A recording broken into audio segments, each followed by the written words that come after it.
Et juste après le dépôt de candidature d'Étienne Tshisekedi, les militants de l'UDPS se seraient livrés à des actes de vandalisme constatés au siège du Parti du Peuple pour la Reconstruction de la Démocratie, PPRD Funa, sur l'avenue Senoué.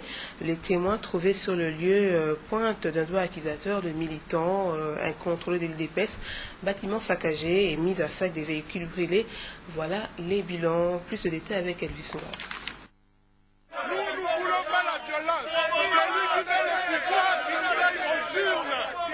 Au siège du Parti du Peuple pour la Reconstruction et la Démocratie de la Funa à Kinshasa, des militants sont en furie.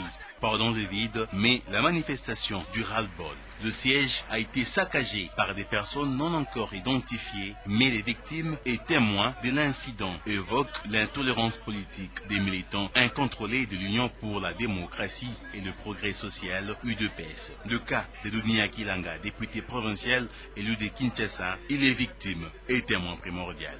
Il y avait des bouteilles où ils ont mis l'essence. Ce qu'il faut préciser, c'est que le leader de l'UDPS lui-même, lui a pris sa voiture et il est reparti.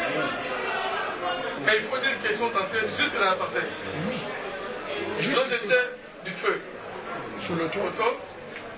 Ils ont brûlé ma Jeep, une moto, des groupes électrogènes, et ils ont attaqué tous les qui étaient dehors là-bas. Ils ont attaqué.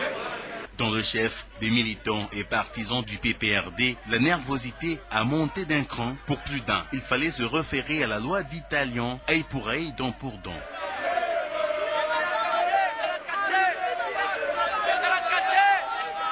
Mais les ardeurs fascistes ont été calmées par le vice-premier ministre et ministre de l'Intérieur et Sécurité, Adolphe Lumanou Wanansefo, qui s'est fait accompagner du gouverneur André Kimbuta. Tous deux cadres du PPRD, mais ici, vu l'ampleur de la déroute antidémocratique, Adolphe Lumanou évoque plutôt la question de la sécurisation du processus électoral.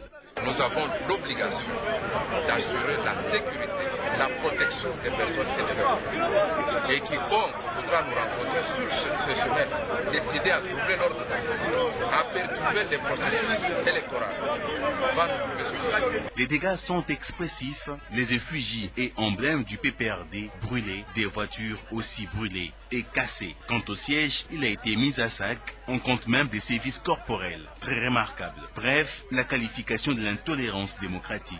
La saison de la pré-campagne électorale se décrit déjà sombre. À cette allure encore très noire pourrait être la saison de la campagne électorale elle-même. Les cadres et dirigeants des partis politiques sont donc priés d'encadrer leurs militants dans le respect de la démocratie tant prônée partout.